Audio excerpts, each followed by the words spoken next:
पंढरीच्या पांडुरंगाच्या चरणी नतमस्तक हो. महायोग पीठे तटे भीमरथ्यावर पुंडरीकाय गातून मिळते. समागत्य कृष्णम तमानंद कंदम परब्रह्मलिंगम भजे पांडुरंग.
राम म्हणता रामची होईजे. पदी बैसोनी पदवी घ्यायचे. पदी बैसोनी पदवी घ्यायचे. ऐसे सुख वचनी आहे.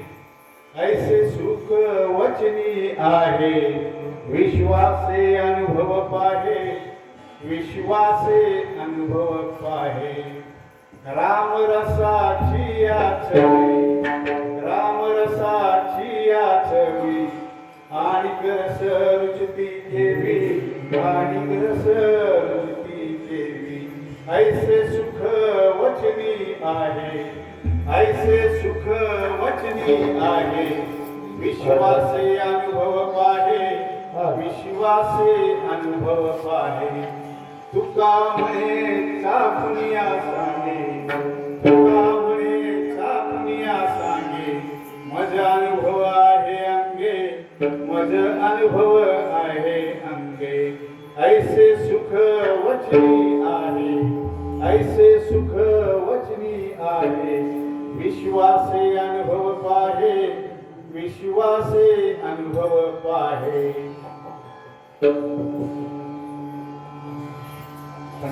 पांडुरंगाच्या चरणी नतमस्तक हो. देहू गावचे संत महंत ज्यांच्या मुखारविदातून गातेसारखा पंचवेदाची निर्मिती झाली, त्यांच्या सर्वांच्या आवडीचा परिचयाचा जगद्गुरु तुकोबारायांचा अभंग आजच्या कीर्तन रूपी सेवेसाठी निवडलेला आहे. नमो सद्गुरु तुकया ज्ञानदीपा, नमो सद्गुरु सच्चिदानंद रूपा, नमो सद्गुरु भक्त कल्याण मूर्ती, नमो सद्गुरु भास्करा मूर्ती. मनोजवा मारुती तुल्य वेगम, जितेंद्रिया बुद्धिमत्ता वरिष्ठ, वार्तात्मज वानरीत मुख्यम, श्रीरामदूतं शरणं प्रपद्ये.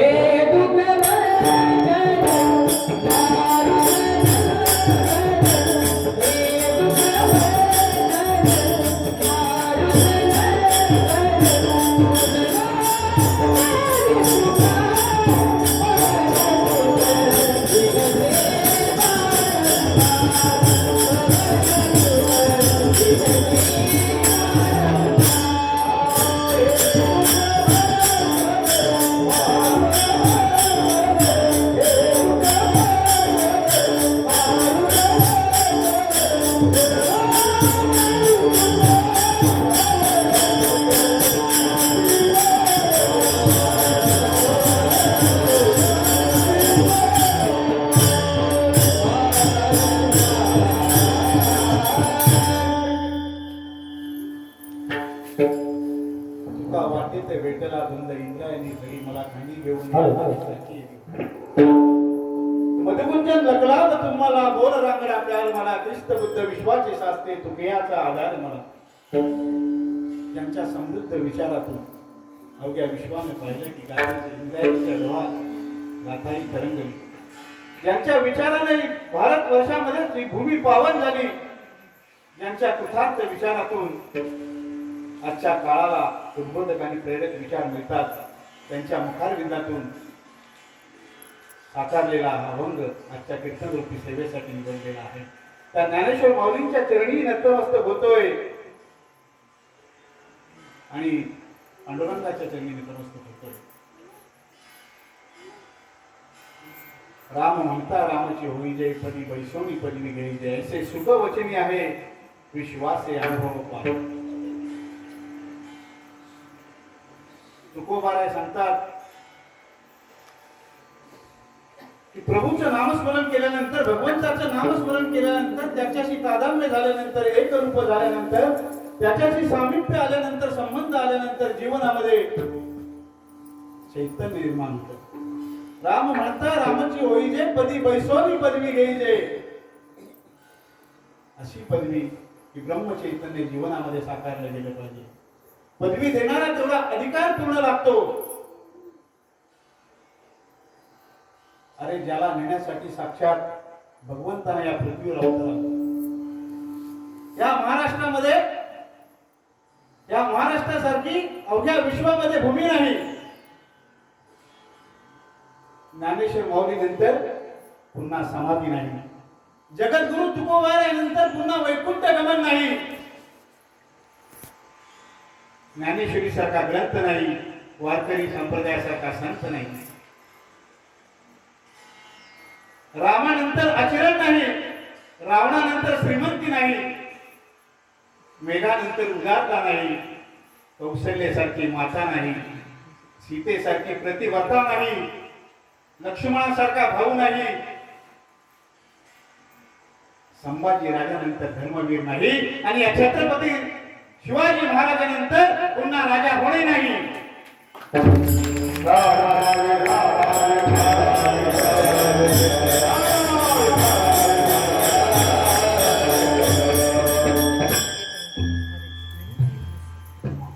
या पवित्र पावन भूमीमध्ये माझे रसालगड आहे, मैफतगड आहे, ज्या भूमीनं भक्तीनं ज्यांच्या शौर्यानं परशुरामाच्या अतुल पराक्रमाने ही भूमी सिंचित झाली आहे.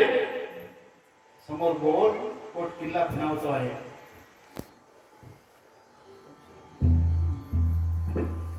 5 ऑक्टोबर 1733 ला गोड घराण्यातील 11 शूरवीरांनी या भूमीमध्ये आपल्या रक्ताचा अभिषेक केला.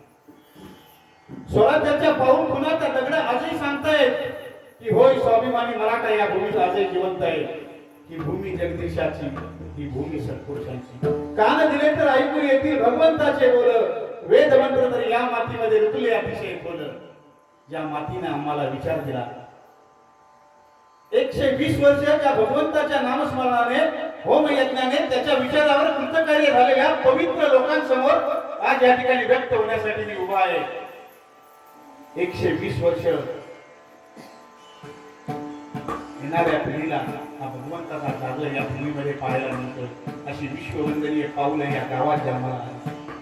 खऱ्या अर्थाने भाग्यवंत आहे तुम्ही. आम्ही सारे किती भाग्यवंत, थोर पुण्यवंत संत झालो.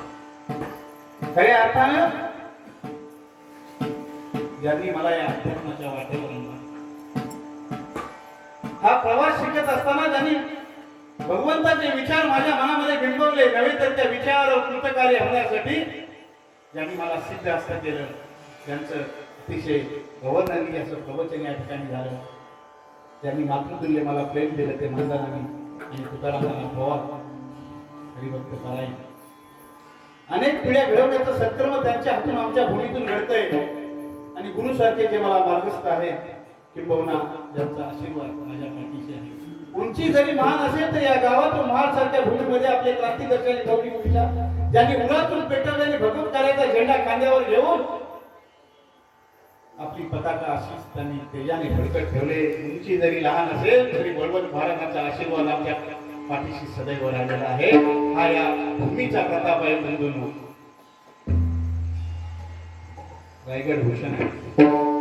भगवंताच्या महान संत भूमीतून, स्वराज्याच्या महान भूमीतून ज्या स्वाभिमान छत्रपतीने या भूमीतून उगवला, किंबहुना अख्ख्या विश्वाला सांगितला, त्या छत्रपतीच्या पवित्र भूमीतून ज्यांच्या मुखार बिंदातून एखाद्या गंधर्वासारखं गाणं बाहेर येतं, ते रायगड भूषण पुरस्कार सीताराम महाराजांच्या प्रेमाखाली गुरुसारखं छाप यांनी मला खऱ्या अर्थानं या ठिकाणी येण्यासाठी प्रवृत्त केलं. आणि ज्यांचे नेहमीच मला मार्गदर्शन लाभतं ते संगीत विशारद राहुल महाराज सुलतान, ज्यांच्या गोड गळ्याने आपण सारे प्रवृत्त झाला. त्या परमेश्वराकडे सांगतो याची मानव जन्माला त्यांच्या नावात आनंद आहे. ते माझे आनंद महाराज नेहमीच मला प्रेरणा देत राहतात. नेहमीच मला या वाटेवर येण्यासाठी त्यांचं मार्गदर्शन लाभतं.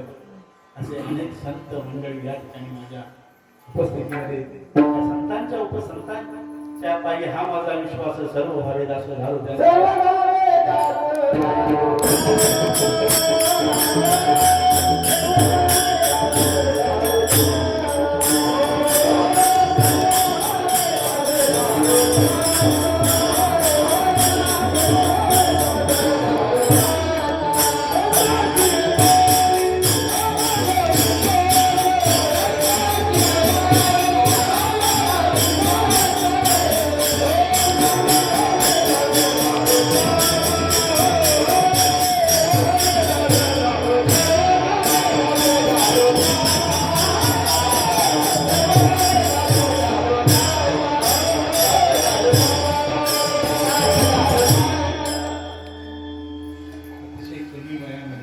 ज्यांची मृदुंगाची थाप ऐकण्यासाठी अनेक वैष्णव नाचत येतात.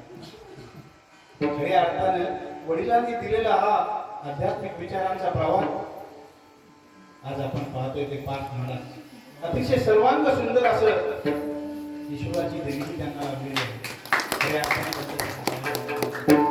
आज हा अखंड हरिनाम सप्ताह अभंगात प्रवेश करण्यापूर्वी थोडा परिहार. सद्गुरु दादा महाराज मोरे माऊली, सद्गुरु ज्ञानेश्वर मोरे माऊली यांच्या कृपा आशीर्वादाने, सद्गुरु दादा महाराज मोरे माऊली यांच्या मार्गदर्शनाने वैकुंठवासी हनुमंत बाबा मोरे व श्रीपती बाबा मोरे, वैकुंठवासी रघुनाथ महाराज निकम यांच्या प्रेरणेने हा अखंड हरिनाम सप्ताहाचा जादू या ठिकाणी गेले 3 दिवस भगवत कार्याच्या नाम यज्ञाच्या सोहळ्यात आपण सहभागी आहात. 120 वर्ष ज्या उदात्त हेतूने भगवंताला साक्षी मानून, भगवंताला हृदयस्थ मानून, सर्वस्व चहा मृत्यूशनी वस्तू ममैवाचे जीव लोके जीव होता सनातन असं मानून आपण या भगवत कार्याचं काम करत आहात. आजच्या करार विश्वाला या गोष्टीची गरज आहे. आजच्या कीर्तन रूपी सेवेसाठी निवडलेला आपण तुकोबारांचा आपल्या सर्वांच्या परिचयाचा आनंद आहे. राम म्हणता रामाची होईजे, पदी पैसोनी पदवी घेईजे, ऐसे सुख वचनी आहे विश्वासे अनुभवता. तुकोबारा सांगतात की जीवनामध्ये प्रभूचं नामस्मरण फार महत्वाचं आहे. देवाची या द्वारे उभा क्षणभरी तेणे मुक्तीचारी साधियेल्या. जीवनामध्ये एकदा जरी भगवंताचं नामस्मरण केलं, भगवंताशी लीन झालो, तरी आपण भगवंतमय होऊन जातो. राम म्हटलो तर रामरूप होऊन जातो आणि भगवंत त्याला सांगणारा तिचा अधिकार वाणीचा आहे. हे मी नाही सांगत, हे तुकोबाराय सांगतायत, जे विश्वाला वंदनीय आहेत. कृष्ण वंदे जगद्गुरु म्हणतो, आद्य गुरु शंकराचार्य म्हणतो आणि जगद्गुरु तुकोबाराय म्हणतो. अवघ्या जगाला जे गुरु स्थानी वाटतात, ज्यांनी आपला संसार त्या परमेश्वराच्या चरणी वाहून टाकला, त्या करार काळामध्ये सर्वात श्रीमंत होते, संत होते, महंत होते, परंतु साऱ्या गोरगरीब जनतेची असलेली उदारी इंद्रियांच्या डोहात करून टाकली. जगातला पहिला कर्जमुक्ती करणारा सावकार जर त्या काळात कोण असेल तर वंदनीय तुकोबाराय होते. लक्षात असू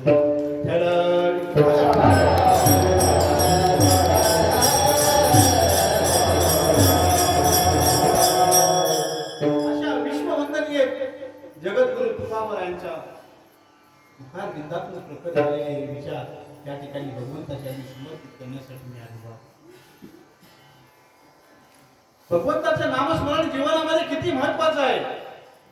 जीवन कशा पद्धतीने कृतार्थ होतं, यथार्थ होतं, त्याच्यामध्ये भावमयता कशी निर्माण होते, कृती प्रवणता कशी निर्माण होते आणि एका तेजस्वी विचाराचा जीवनामध्ये प्रकाश कशा पद्धतीने येतो. साधू संतांनी हा विचार आपल्याला दिला.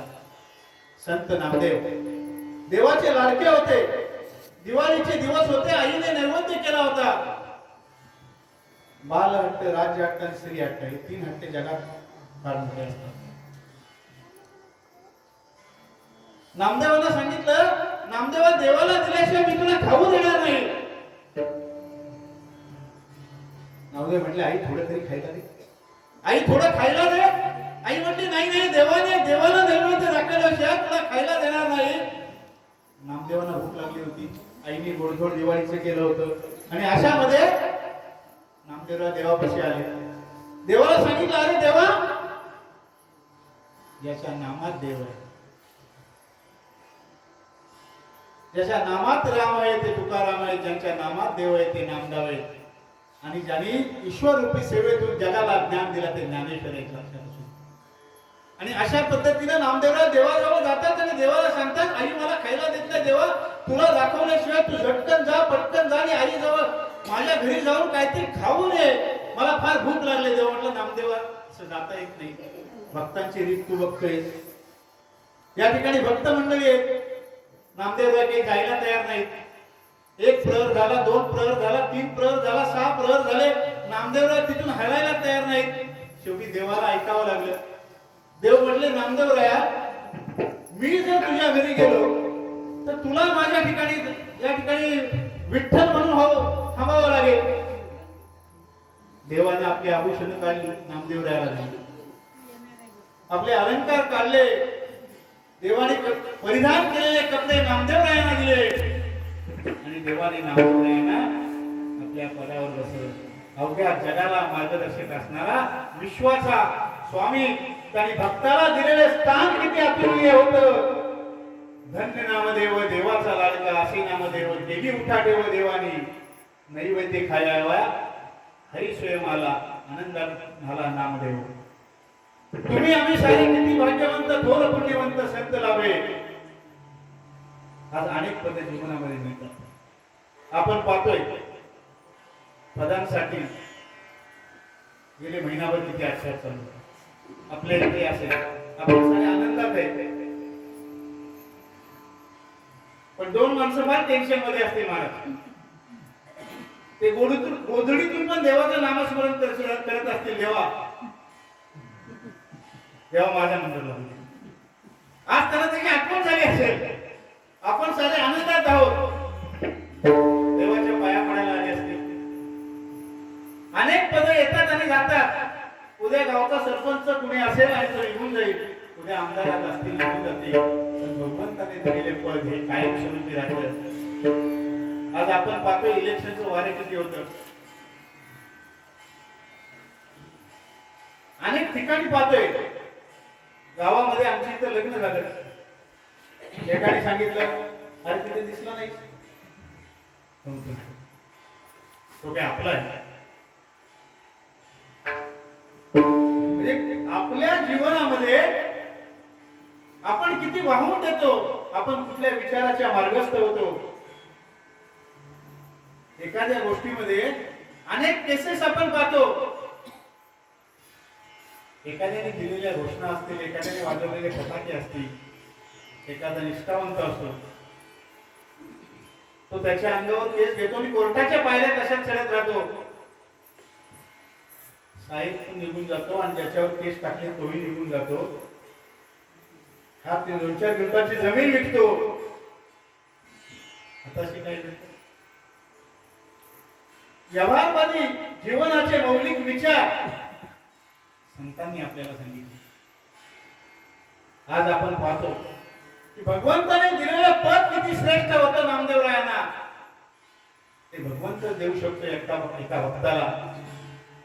जो विभक्त होत नाही तो भक्त आहे. काय भक्तीच्या वाटामध्ये धावाव्या. आणि म्हणून जीवनामध्ये अशा पद्धतीची भक्ती फार महत्वाची आहे. पण भक्ती एकी मी जाणीले ते साने जाऊन आम्ही भावाचे पाहुणे की भगवंताची नामस्मरण जर केलं, भगवंताशी त्या रूपानं आपण गेलो, त्या विचाराने गेलो, त्या भावनेने गेलो, तर भगवंत आपल्याला जवळ करतो आणि आपण भगवंतमय होऊन जातो. म्हणून प्रभू नामाचं महत्व या अभंगाच्या पहिल्या चरणात सांगितलंय.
जोरदार टाळ्यांनी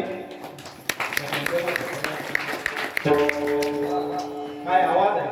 रायगडच्या भूमीत खुशीत स्वामी समर्थांच्या पवित्र भूमीत जन्माला येऊया माणूस. एवढ्या छोट्या मुलांना घेऊन भगवत कार्याच्या प्रसारासाठी भगवंताचं कार्य काय असतं हे सीताराम महाराजांकडे पाहून खऱ्या अर्थाने कळतं. अनेक माणसं जीवनामध्ये येतात आणि अशीच निघून जातात. काही माणसं चिरंतन स्मरणात राहतात. त्यापैकी राम म्हणता रामाची होई जय कधी वैसोनी कधी मी गेली ऐसे सुख वचने आए विश्वास अनुभव पाए.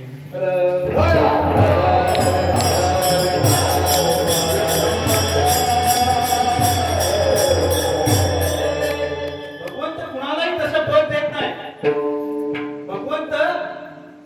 भगवंताच्या समीप जाण्यासाठी भगवंताचं व्हावं लागतं. युद्धाचा काळ संपला होता. रावणाचा वध केल्यानंतर प्रभू रामचंद्र लंकेहून निघाले होते.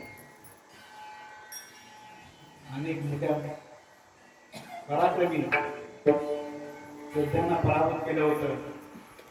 रावण फार मोठा योद्धा होता. रावणासारख्या एका मोठ्या योद्ध्याला त्यांनी पराभूत केलं होतं. आणि बऱ्याच महिन्याचा कालखंड लोटल्यानंतर 14 वर्षाचा वनवास भोगल्यानंतर प्रभू रामचंद्र अयोध्येत निघाले. एक राजा आपल्या प्रजेला भेटायला निघालाय. आपल्या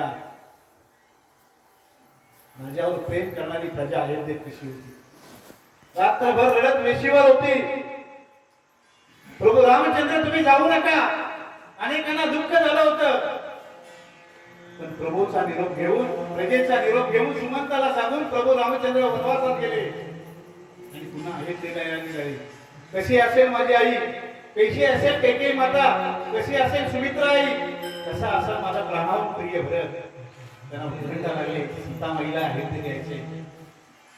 पुष्पक विमानात बसले. सोबत प्राणाहून प्रिय रामभक्त हनुमान आहेत आणि ते एक एक गोष्ट पाहत आहेत. अवकाशातून त्या ठिकाणी परिहार करत असताना, भ्रमण करत असताना इथे कुंभकर्ण मारला गेला, इथे रावण मारला गेला, इथे लंका जाळली गेली. एक एक प्रसंग डोळ्यासमोर करत पुढे जातो. हृदय पटलावरून एक एक प्रसंग प्रत्येक जण साठवतोय. प्रत्येक आठवणीला उजाळा देतोय आणि ते पराक्रमी भूमी पाहताना प्रत्येकाचा ऊर होऊन येतो. हळूहळू पुढे जात असताना हनुमंतरायाला आपल्या आईची आठवण होते. प्रभू रामचंद्राला सांगतात मला माझ्या आईला भेटावंसं वाटतं, मला माझ्या आईला पराक्रम सांगावासा वाटतो. प्रभू रामचंद्राला फार कुतूहल वाटलं. माझ्या समोर असलेला एक पराक्रमी वीर ज्यांनी माझ्या खांद्याला खांदा लावून प्राणाहून प्रिय असणारा एक शिष्य आपल्या आईला भेटायला जातोय. प्रभू रामचंद्रांनी सांगितली इच्छा प्रकट केली आणि अंजनी मातेला भेटायला आले. अंजनी मातेला कळलं की प्रभू रामचंद्र येत आहेत, सीतामाई येते, लक्ष्मण येत आहेत आणि हनुमंत येत आहेत. राणा मनातून आणलेली फळे त्यांना खायला दिली. प्रभू रामचंद्र बसले, सीतामाई बसले, लक्ष्मण बसले.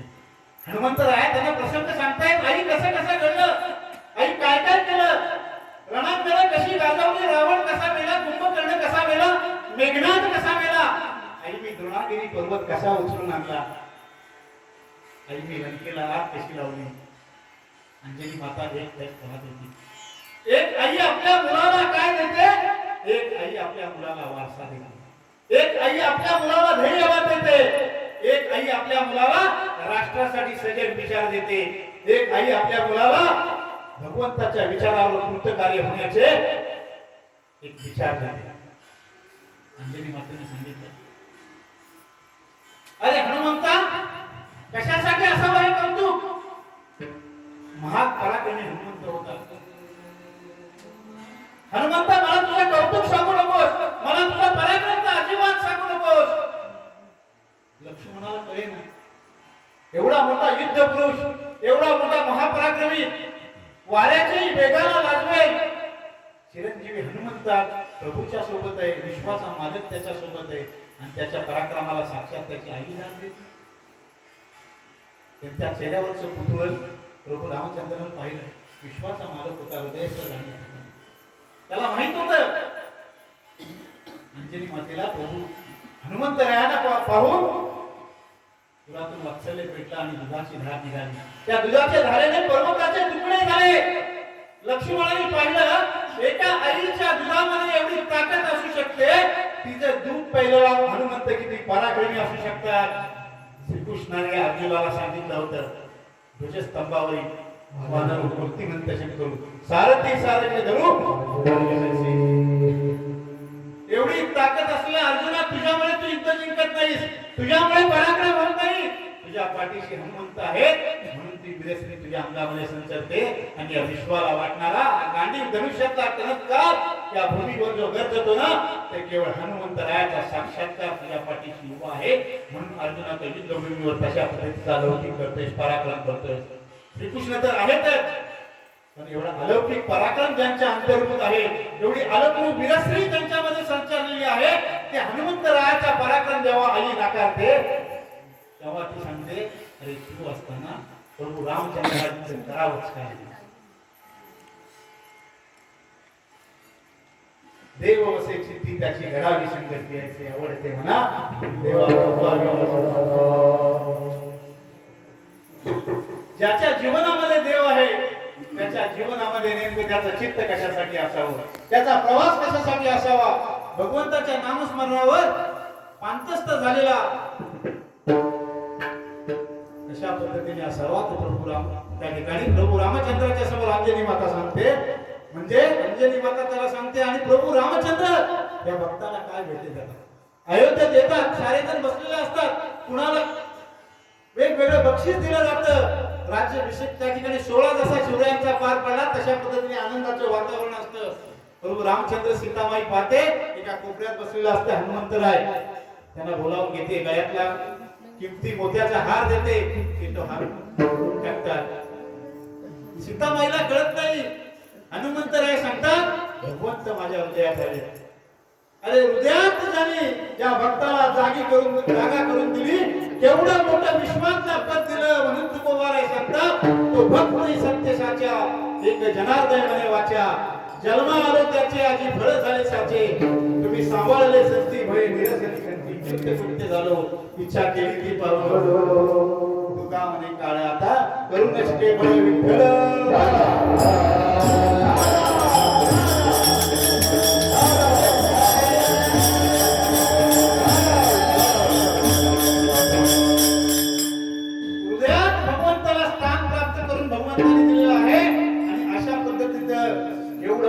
पद हनुमंतरायाला दिलेले आहे. श्रीराम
राम म्हणता रामाची होई जय पदी बैसोनी पदवी घे जय.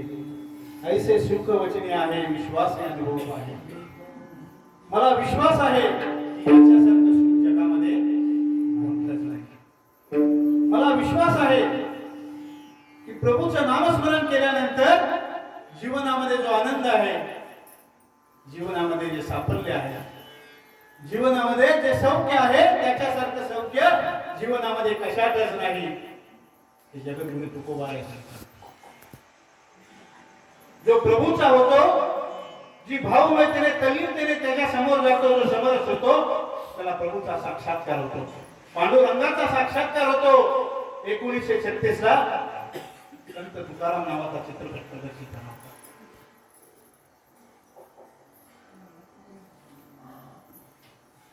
विष्णुपंत पांगारकर, कोल्हापूर, एक मराठी सिनेसृष्टी गाजवणारा, एक नाटक मंडळीमध्ये काम करणारा कलाकार, संत तुकाराम चित्रपटासाठी त्यांची निवड केली.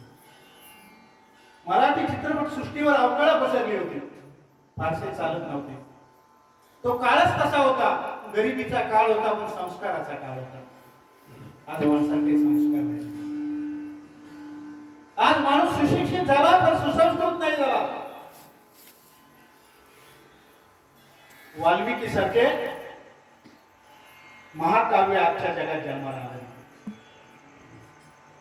व्यासांनी केलेले महाकाव्य महाभारत आजच्या काळात बघायला मिळत नाही. आज एवेला आचार्य अत्रेंचा एखादा धडा असतो, त्याच्यासारखे काव्य नाही. आम्ही बुद्धीने सुधारलो का? बुद्धीने नाही सुधारलो. आज एखादी स्त्री जर रस्त्याने चालत असेल तर ती भोगाची वस्तू म्हणून तिच्याकडे पाहायला जाते. तर भगवंताने केलेली श्रेष्ठ कलाकृती म्हणजे स्त्री आहे. हा भाव आज जीवनामध्ये संतांनी उतरवला. मग आम्ही विचाराने नाही सुधारलो, आम्ही बुद्धीने नाही सुधारलो. 36 किलोची तलवार महाराणा प्रताप रणांगणात वापरत होते, आज माणसाचं वजन 36 किलो झालं. आम्ही ताकदीने नाही सुधारलो, पण तो काळ संस्कारित होता, सुसंस्कृत होता. माणसं गरीब असतील पण वैभवशाली परंपरेत जगत होते. हे महाराष्ट्राच्या भूमीत संतांच्या विचाराचा जागर अविरतपणे करत होते.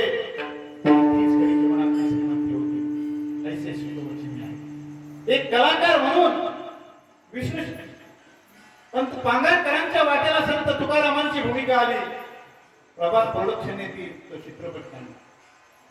संत तुकाराम चित्रपट मध्ये संत तुकारामांची भूमिका त्यांनी पार पाडली. चित्रपट गृहामध्ये प्रेक्षकांची तोबा गर्दी झाली.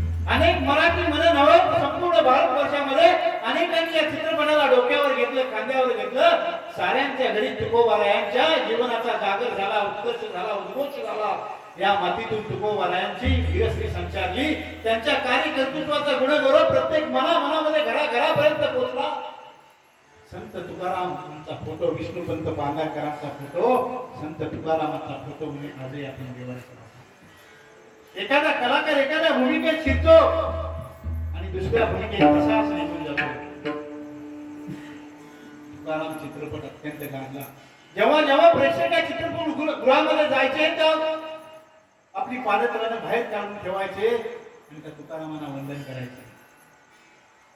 एका भूमिकेने, एका चरित्राने, एका विचारानं आपल्या जीवनामध्ये किती श्रेष्ठत्व होतं, तेवढी महानता उभी राहते, तेवढी सजगता उभी राहते.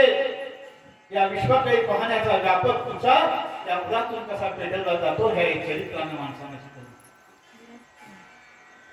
अनेक जण हा चित्रपट पाहण्यासाठी कुटुंब गर्दी करायला लागले. त्या काळातला सर्वाधिक चाललेला 400 दिवसाचा चित्रपट होता आणि आंतरराष्ट्रीय चित्रपट महोत्सव प्रथम क्रमांक पटकवलेला त्या काळातला एकमेव चित्रपट होता संत तुकाराम. दिग्दर्शक त्याच्या घरामध्ये गेले, पांगारकरांना भेटायला गेली. दाराची कडी ठोठावली, दरवाजा उघडला गेला. विष्णुपंत पांगारकरांनी त्यांचं स्वागत केलं. दिग्दर्शकांनी त्यांना कडाडून मिठी मारली, त्यांच्या पायावरती डोकं ठेवलं. खऱ्या अर्थाने त्यांना जीवनातलं यश प्राप्त झालं होतं. संत तुकाराम भेटले होते. खिशातलं पाकिट काढलं आणि त्यांच्या हातात. विष्णुपंत पांगारकरांनी ते पैसे घेतले नाहीत, ती अभिलाषा त्यांच्या मनामध्ये निर्माण झाली नाही. चित्ती नाही असे त्याचा पांडुरंग दास. ती अभिलाषा त्यांच्या मनामध्ये निर्माण झाली नाही. त्यांनी सांगितले पैसे मला नको. पुन्हा त्यांनी सांगितलं चित्रपट चाललाय, तुम्ही मानधन द्या. तिप्पट पैसे दिले, तिप्पट पैसे दिले, पण त्यांनी नाकारले. संत तुकारामाच्या भूमिकेने केलेला विष्णुपंत पांगारकरांचं वाक्य इतिहासाच्या पुस्तकात कायम ठेवलं गेलं. अरे ज्याने निष्काम कर्म सेवा केली, ज्याने निरपेक्ष वृत्तीने भागवत धर्माचा प्रसार केला, ज्याने जीवनामध्ये वैफल्यग्रस्त जीवन सोडून भगवत कार्याच्या प्रसारासाठी संपूर्ण भागवत धर्माची दिंडी अवघ्या विश्वात भडकवली, त्या संत तुकोबारायांच्या विचारांचा त्या भूमिकेचा स्वीकार करताना मला हे पैसे नको, त्या निष्काम कर्मयोगाची भूमिका करणाऱ्या विष्णुपंत पागारकरांनी आयुष्याच्या शेवटपर्यंत संत तुकाराम म्हणून जगले. पंढरपुरात जेव्हा एका नाटकाचा प्रयोग चालला होता आणि वैकुंठ गमनाचा प्रवास सोहळा होता, त्यावेळेला त्यांना हृदय विकाराचा झटका आला. साक्षात भगवंताने त्यांना न्यायला यावं तुकोबारायांसारखं, असे त्यांच्या जीवनाचा उत्कर्ष व्हावा आणि आयुष्याचा अंतिम शेवट व्हावा आणि त्यासाठी भाग्य त्यांच्या आयुष्यात कुठला असू शकतं. असे शुभवचने आहे, विश्वास आहे, अनुभव आहे.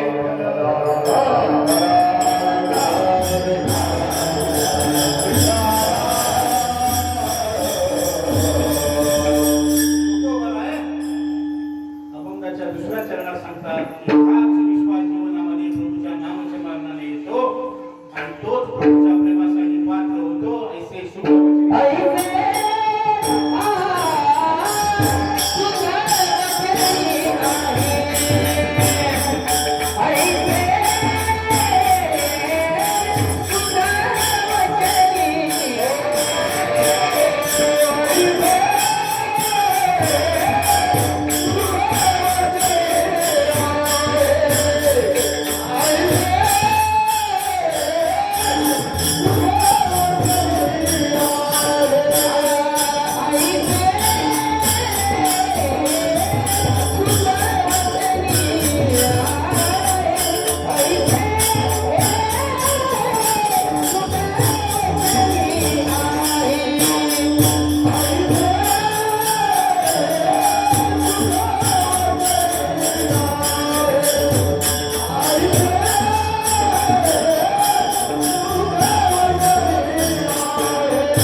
माणसाला कशात सुख आहे, बायकांना कशात सुख असतं.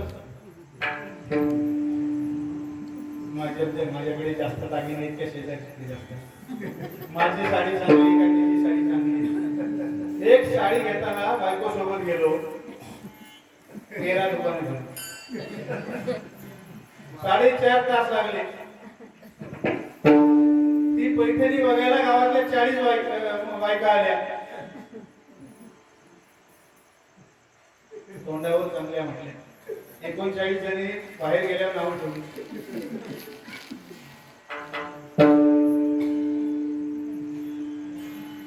मॉडर्न झाल्या महिला. एक सुनबाई होती आपल्या घरामध्ये, सासू पूजा करत होती. सासूने सांगितलं, सुनबाई जरा घंटा घेऊन ये. सुनबाईने घंटा आणून दिला. सासूबाई म्हटली, सुनबाई घंटा थंड का लागतोय? ती म्हटली, फ्रीज मध्ये ठेवला होता. ती म्हटली, घंटा कोण फ्रीज मध्ये ठेवतो काय? ती म्हटली, नाही ठेवला होता. म्हटली, कशासाठी ठेवला होता? ती म्हटली, युट्यूबवर भाजी कशी करायची बघत होती. त्यांनी सांगितलं, आले लसणाची पेस्ट करा आणि 1 घंटा फ्रीज मध्ये ठेवा.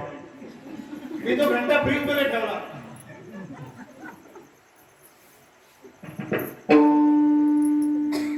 आणि ती सकाळी पुन्हा व्यायाम करायला गेली. एक सदग्रस्त बाहेरून चालला होता रस्त्याने. तो बघत होता की सासूला बाहेर काढते, आत नेते, बाहेर काढते, आत नेते. ती म्हणजे काय चाललंय? ती घामाघूम झाली होती.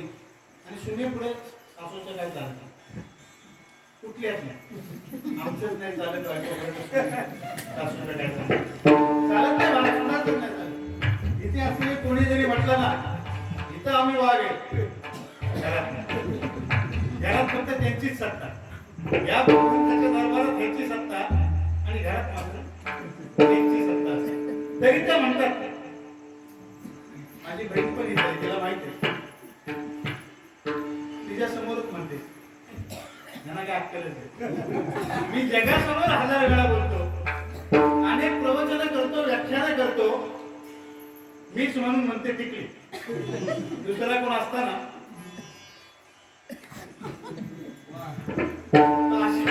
अशा पद्धतीने प्रत्येकाच्या घरोघरी परिस्थिती आहे. एक गृहस्थ जात होता, ती म्हणते की सासूला बाहेर काढते, आत नेते, नाना आमच्या असताय. त्यांना माहिती कदाचित ती यातून सुटली नसते. त्यांना तो अनुभव आलाच असेल आणि त्याच्यामुळे तो सासूला आत बाहेर काढते, आत बाहेर काढते. तो काय चाललंय काय म्हणते, कशासाठी तिला आत नेता, बाहेर नेता, आत नेता, बाहेर नेता. ते म्हणते कसं आहे काय ना बाबा, मी रामदेव बाबाचा योगा पाहतो.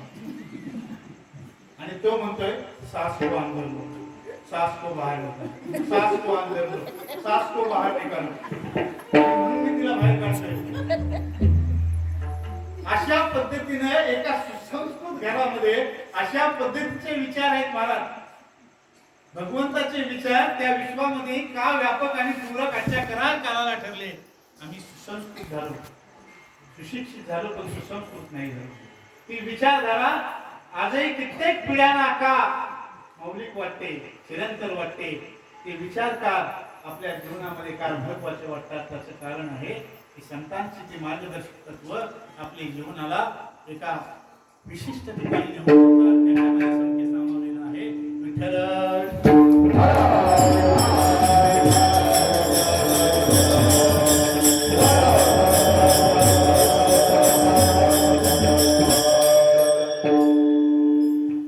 म्हणून संत सांगतात, विश्वास होतो देव म्हणून घरी येला भाव. तो विश्वास माझ्या जीवनामध्ये आहे म्हणून भगवंता चरणी मी माझा भाव आत्मीय भावाने प्रकट केला. ही भावमयता माझ्या जीवनामध्ये आलेली आहे. ऐसे सुख वचने आहे. 8 वर्षाचा बालक मातृभूमीविषयी कृतज्ञता व्यक्त करण्यासाठी रणसंग्राम करतो. 8 वर्षाचा बालक ज्याने विश्वाला सांगितलं की जीवनाचे ध्येय काय असते, जीवनाची कर्तव्यदारी काय असते, जीवनाची महानता काय असते, जीवनाची व्यापकता काय असते, जीवनाचा सिद्धांत काय असतो, जीवनाची कर्तव्यदारी काय असते, जीवनाचा व्यापक दृष्टिकोन काय असतो आणि आयुष्याचं अंतिम ध्येय काय असतं, आयुष्याचं साफल्य कशात साधलेलं आहे. 8 वर्षाचा एक बालक जालियनवाला